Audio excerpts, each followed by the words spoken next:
BCB academy মাঠের অনুশীলনে লাল বল হাতে স্পিনার তানভীর ইসলাম। কয়েকদিন আগেই শ্রীলঙ্কার বিপক্ষে ওয়ানডে সিরিজে ক্যারিয়ার সেরা স্পেল করেছিলেন তানভীর ইসলাম। সাদা বলে নির্বাচকদের আস্থার প্রতিদান দিয়েছিলেন 28 বছর বয়সী এই স্পিনার। ক্যারিয়ারে দ্বিতীয় ওয়ানডেতেই ফাইফার। সেদিন কুশল ম্যান্ডিসদের অগ্নি পরীক্ষাটাই নিয়েছিলেন। ওয়ানডে সিরিজে দুর্দান্ত করার পরও টি-20 সিরিজ থেকে বাদ পড়েছিলেন।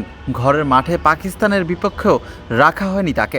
রঙিন জার্সিতে এমন পারফরমেন্স করার পর রেড বলে অনুশীলন করছেন তানভীর। নতুন করে প্রশ্ন ওঠাটাই স্বাভাবিক। লাল বলেও নির্বাচকদের দারুণ পরিকল্পনাতে আছেন বরিশালের এই ক্রিকেটার।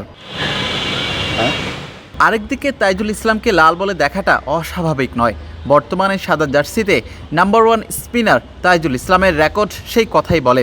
দেশে এবং দেশের বাইরে সবখানেই তাইজুল ইসলামের বোলিং প্রশংসনীয়। তবেই মিরপুরে যেন তাইজুলের নতুন এক প্রতিদ্বন্দ্বীর আভাস মিলল। সাকিব আল হাসানের ছায়াতে থাকার কারণে একাদশ থেকেও বাদ পড়তে হয়েছিল তাইজুলকে। এখন সাকিব নেই, সাকিবকে নিয়ে কোনো প্রশ্ন নেই, উত্তর নেই। তবে সাকিব না থাকলেও আরও এক নতুন প্রতিদ্বন্দ্বীকে দেখা যাচ্ছে হোম অফ ক্রিকেটের অনুশীলনে। ঘরের মাঠে জিম্বাবুয়ের বিপক্ষে টেস্ট দলে ডাক পাওয়া তানভীরের অভিষেকটা এখনও পর্যন্ত হয়নি, কিন্তু রেড বলে দারুণ টার্ন এবং বাউন্স আদায় করতে পারেন তানভীর। তাই তো আগামী দিনে হয়তো এই দুজনের মাঝে একটা কম্পিটিশনও হতে পারে। বামহাতি দুই স্পিনার তাইজুল ইসলাম এবং তানভীর ইসলামের সঙ্গে অনুশীলন করছেন নাইম হাসানও। টেস্ট দলের পুরো স্পিন বিভাগটাই আছে এই ছবিতে। পাকিস্তানের বিপক্ষে টি-20 সিরিজ শেষ হওয়ার পর একাডেমি মাঠের অনুশীলনে দেখা মিলল এক ঝাঁক জাতীয় দলের তারকা ক্রিকেটারদের। পেসার নাহিদ রানা, হাসান মাহমুদদের নিয়ে কাজ করছেন পেস বোলিং কোচ তালহা জুবায়ের। ব্যাটিং অনুশীলন করছেন মুমিনুল হক, সাদমান ইসলামরা। টাইগারদের সামনে আপাতত টেস্ট সিরিজ নেই। অনেকটা প্রশ্ন জাগতেই পারে, কেন অনুশীলন করছেন লাল বলের ক্রিকেটাররা?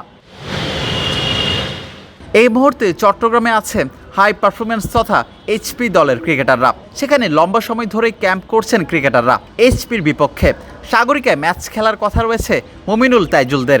আগস্টে আবার অস্ট্রেলিয়া এই দলের বিপক্ষে সিরিজ রয়েছে বাংলাদেশ এই দলের।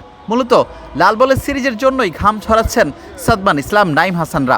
অস্ট্রেলিয়ার বিপক্ষে সিরিজের আগে হাই পারফরমেন্সের সঙ্গে লাল বলের প্র্যাকটিস ম্যাচ খেলবে হাসান মাহমুদ, নাহিদ রানারা। মিরপুর হোম অফ ক্রিকেট থেকে বিলাল হোসেন শিমুল, ক্রিকেট 97।